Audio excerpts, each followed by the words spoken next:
Hello YouTubers, this is Zeta Magnus 101, and I'm going to be sharing with you a commentary on how I made the Kirby Wars, and how it came to be. So far, so good. Well, actually, I'm gonna be off topic sometimes, but I'm going to be telling you how I made it, so deal with it. Even though I don't think you might want to dislike it or something. Now, when I began making the Kirby Wars, I saw a video on YouTube that inspired me to create something like that, but I didn't have Super Smash Bros. Brawl. The audio was swapped to be muted, and I'm like, that inspires me to make a war between two Kirbys. And then that's how I actually got started making Kirby Wars. I had to go through a lot of character designs to find out a comic logo, but this is the only one I could possibly come up with, and I'm in the process of making a new logo, and I'm about to make the 9th issue soon, where it'll be like, I think, Kirby's, Shadow Kirby's Resurrection, I think. I really haven't gotten the story for that issue made up yet, but I'm going to be working on it. I had to use Microsoft Paint for these pictures since I didn't have GIMP at the time. Now, this is where I had to come up with some sort of leader for the enemy team, and I thought that Shadow Kirby would be the one, and I had to come up with a good leader for the Heroes team, and I came up with Kirby, just a normal Kirby with a Galaxia sword, which was from Meta Knight, and so far I really don't really know what to say. Here's the logo I had to use again. And the reason why I put the warning thing on there was because I had to put pictures of blood. There was blood in these issues. I had worked my entire butt off to make these issues. So if you don't like them, then screw you. Anyway, back to the topic. I'm going to be like,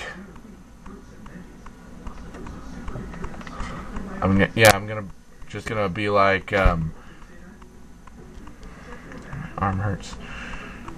Anyway, I'm sorry if I'm not going fast enough for you, but a friend of mine gave me the idea to dress these Kirbys up as clone troopers and put the enemy's team as little droid Kirbys, which would blow up if they got shot.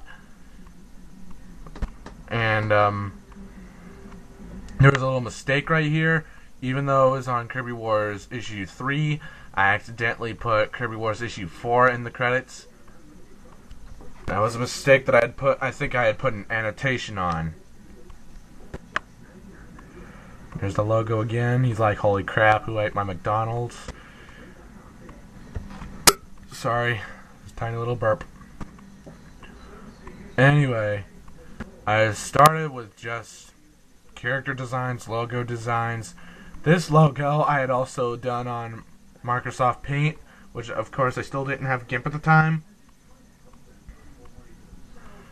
And the only reason I would put the normal Kirby as the leader of the Heroes team is that I think he was destined to become the hero that he is.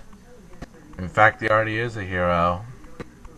And there goes more battling, and as we go into the 4th issue now. And Shadow Kirby's sword I had to call Galacta because I really couldn't think of another name. And I wasn't gonna put any curse words in this thing, so I just had to say frickin' piece of bullcrap. Anyway, it was hard work. All of this was done on Microsoft Paint and Windows Movie Maker. Of course, I had to put the panels together with Windows Movie Maker. See, comic made using Windows Movie Maker. I'm the one that created the Kirby Wars, and I will still continue to make issues. And trying to remember. Oh yeah, like when I started doing Kirby Wars, it just started out as a little piece of paper with a war on it. It was originally called The Kirby War because it was a war between Kirbys. Originally, the Kirbys, they would have different abilities, and there would just be the giant metal Samus Kirby. And so far, actually, that's how the Shadow Kirby idea got into my head. I would have Shadow Kirby as the leader, because when I saw that YouTube video, he seemed like the ultimate villain at first. But now, like, I'm coming up with a new villain, and there's more of this stuff, all this turmoil that are gonna be put to, like, no one knows what will happen next. I had to put Cool Turd 456 as the green clone Kirby. It would be Gree Kirby, and the red one would just be a friend from school named Sebastian. And I don't really have to tell you his last name. It doesn't really matter. Anyway, like, I've gone through character designs. I've gone through all this crap. And and up next on this commentary, is the last issue of the first war. Issue number 7 would be the new beginning for these characters, as I introduce new characters and new heroes, new villains, and maybe the resurrection of Shadow Kirby. And I know that some of you who enjoy my Kirby Wars comics will be disappointed about that, because I know how, like, take David Jackson for example. He loves it. He's like, F yeah, because I keep on posting these issues on YouTube. Anyway, I started off with a friend of mine had me take the Kirbys and dress them like clone troopers. The hardest part right there was the numbers. And the series will end up with a bang like that. I had to use some sort of special tool for for the blood that came out of Kirby's scar. The sword beam, that was almost a challenge, but it was easy to do. And the blood splatter, Shadow Kirby's blood, that was hard. The bandage was hard enough. And this was issue 6. And I think I'll do the same thing with the other issues and them at the 6th issue. However they will turn up, or maybe I will do more issues. And yeah,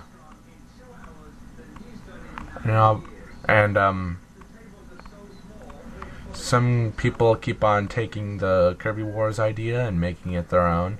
I'm cool with that. I don't need no plagiarism here.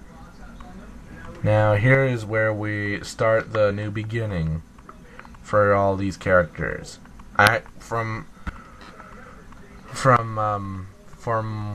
when I started my paper comic series of Kirby Wars, I had started with a movie comic, and here on issue 7 is where I used my new logo. I had to use Microsoft Paint for this one too. I didn't use GIMP or anything or any bull crap like that. And I had to change the color of the issue background and the to be continued part. And And yeah, a new battle begins now. I had to come back at the end of this issue. I had to come up with a new villain that would have to involve a new villain, just since Shadow Kirby is dead in this issue. And you can see that Kirby's gotten a little better, his eyes gotten better, there's no yellow pupil now. And I just wanted to scrabble that thing to resemble Kirby's colorful thoughts. And for this part, I had to use the film grain. You can see the dots moving around. I used the like the 70s or 60s film grain thing. Sorry, a little burp again. Anyway, yeah, it shows the flashback part on here from issue 6. And I had to use a part of issue 4 or 5 or something. And he's like, life has been out of whack since we won the war. And here is where it punched me right in the face. A new villain that's coming up right here. See, there's the evil eyes, and you think it might have been I think you thought it might have been another Shadow Kirby or something like that, but no, it was just it would just have to be a second in command somehow. Anyway, once I figured it out, I had the storyline,